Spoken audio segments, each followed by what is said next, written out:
Shalom, shalom, bien-aimés dans le Seigneur, que la grâce et la paix du Seigneur soient avec nous et que Dieu nous bénisse abondamment au nom de Jésus-Christ.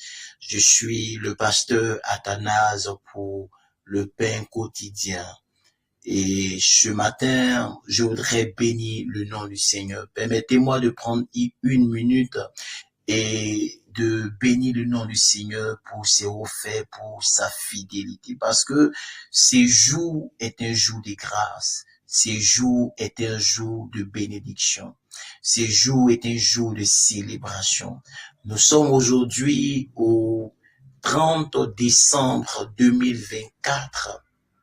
Et quand je regarde un peu, je vois combien l'Éternel a été bon, combien l'Éternel a été amour, combien l'Éternel a manifesté sa miséricorde dans chacune de nos vies. Je veux bénir le nom du Seigneur pour la vie de notre Père, l'évêque Samuel Adé. Notre Père a beaucoup voyagé cette année et Dieu a été avec lui.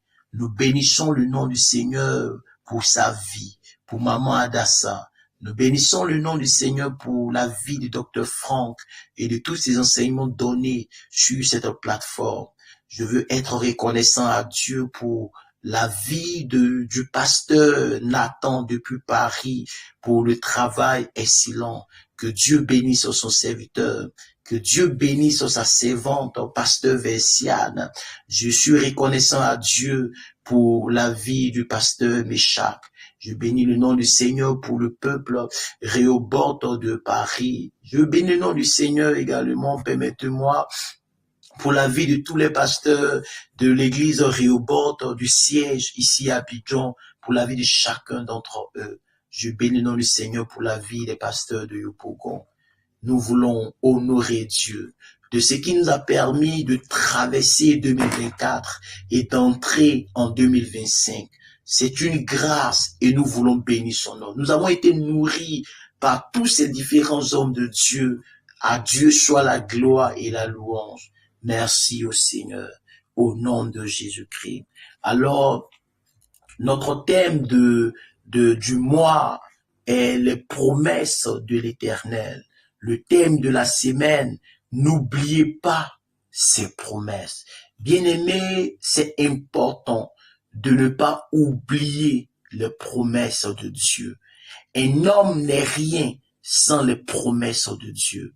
La Bible déclare que ta promesse me rend la vie. C'est David qui le dit dans le psaume, le chapitre 119, le verset 49, dans certaines versions, le verset 50. Il dit, ta promesse me rend la vie. La promesse de Dieu donnait la vie. David avait conscience que la promesse de Dieu lui donnait la vie. Écoutez-moi, la Bible déclare que, l'espérance ne trompe point parce que l'amour de Dieu est répandu dans nos cœurs. La promesse nous donne d'espérer. Et sans espérance, un homme ne peut pas vivre. La Bible déclare que espérance contre toute espérance, Abraham a cru. Mais en quoi est-ce que Abraham a cru? Abraham a cru en la promesse de Dieu. Et la promesse de Dieu lui a donné de continuer à espérer, même quand son corps avait vieilli. Alors, bien-aimé, n'oublie pas les promesses de Dieu parce que c'est ce qui te fait espérer. C'est très, très, très important. Et notre thème du jour est « Elle s'accomplira ». Oh, je m'appuie sur ce thème du jour et je déclare que la promesse de Dieu, la parole de l'Éternel, celle qui t'a été annoncée dans une vision, celle qui t'a été annoncée dans un songe, celle qui t'a été annoncée par le canal d'un bien-aimé, par le canal d'un prophète, je déclare qu'elle s'accomplira. Elle s'accomplira certainement. Je déclare qu'elle s'accomplira. Elle s'accomplira certainement. Au nom de Jésus-Christ de Nazareth, nous sommes au 30 décembre et je prophétise que la parole de Dieu sur toi s'accomplira. plus que le thème de ce jour est elle s'accomplira, alors partout où tu seras en cette journée, que la parole de Dieu s'accomplisse dans ta vie. Au nom de Jésus-Christ de Nazareth, que Dieu fasse réaliser ses promesses dans ta vie. Au nom de Jésus-Christ. Alors notre texte de base est dans le livre de Luc, le chapitre 1, le verset 45. La Bible dit ceci: et heureux est celle qui a cru, car les choses qui lui ont été dites de la part du Seigneur auront leur accomplissement. Heureux, heureux, amen, heureux est celle qui a cru, car les choses qui lui ont été dites de la part du Seigneur auront leur accomplissement. Je déclare que tu es heureux à partir de ce jour, parce que les choses qui t'ont été dites de la part du Seigneur auront leur accomplissement.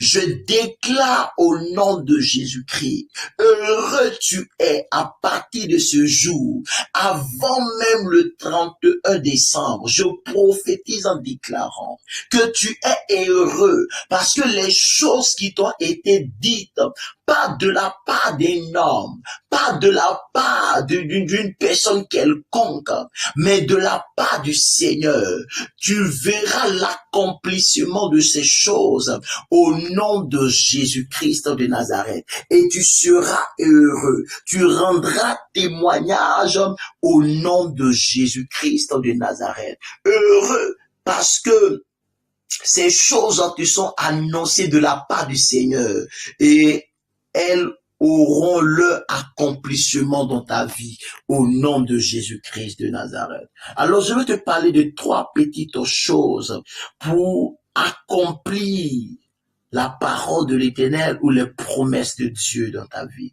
La première, c'est de croire en celui qui a fait la promesse. Bien-aimés, la plupart d'entre nous ne croyons pas. Voulons voir les promesses de Dieu se réaliser, les promesses de Dieu se matérialiser. Nous aimons la prophétie, nous aimons la parole. Quand elle vient à nous, nous la saisissons. Mais très souvent, nous doutons de celui qui a fait la promesse. Et cela date de longtemps parce que il a fait la promesse à Abraham et Abraham a pris Agar. Il ne s'est pas fié à la promesse. Il n'a pas cru entièrement à la promesse. Alléluia. Et il est important de croire en celui qui a fait la promesse. La Bible dit qu'il n'est pas un homme pour mentir, ni le fils d'un homme pour se repentir. Alors ce verset est en train de nous dire, de nous enseigner que l'homme ment et le fils de l'homme se répand. L'homme peut te faire une promesse et ne pas l'accomplir parce que l'homme ment.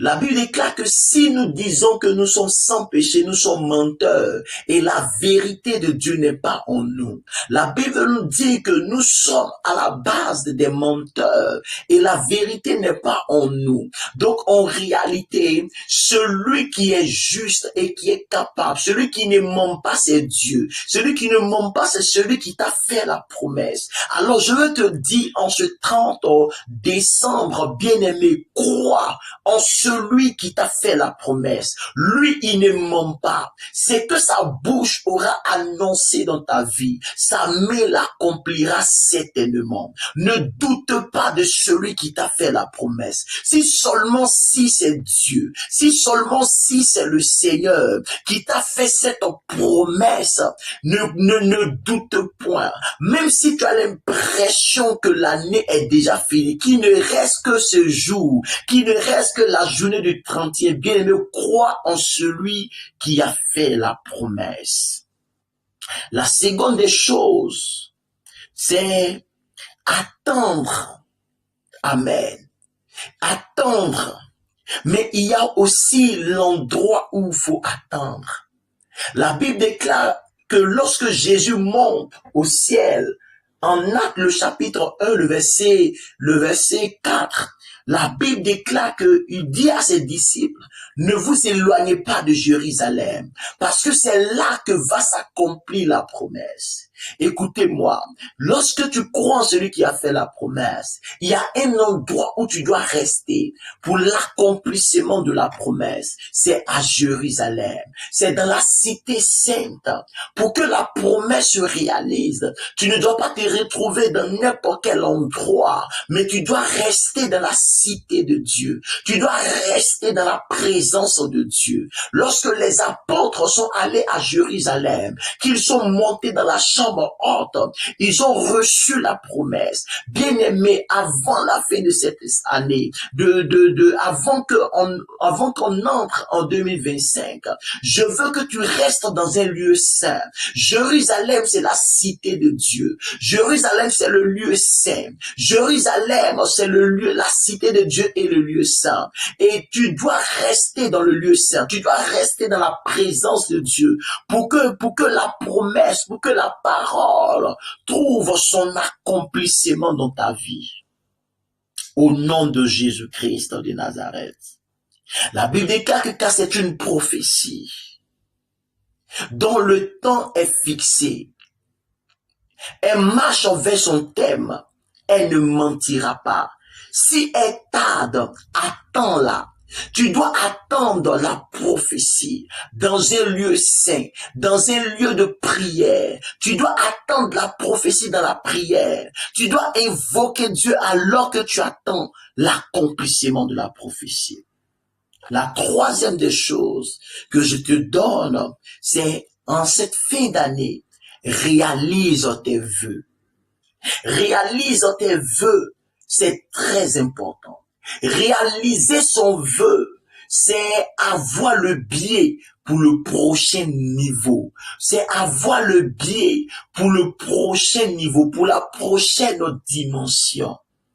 En Genèse, le chapitre 28, Jacob fait un vœu à Dieu, à Bethel. Il fait un vœu en disant à Dieu, si tu me bénis là où je vais, et si tu me permets de revenir, je te donnerai la dîme de tout. Jacob part, 20 ans après, il revient. Et la Bible déclare qu'au lieu de revenir à Bethel, à l'endroit où il a fait la promesse, où il a fait le vœu, Jacob n'est plus revenu à Bethel. Mais nous voyons que Jacob, en Genèse le chapitre 34, est allé à Sichem. Et c'est à Sichem que Dina a été violée. Alors, quand le vœu n'est pas accompli, lorsque on n'accomplit pas son vœu, il se peut que Dina soit violée. La gloire de la famille, la bénédiction. Fais attention cette fin d'année. Réalise tes vœux. N'entre pas en 2025 comme ça. Réalise tes vœux.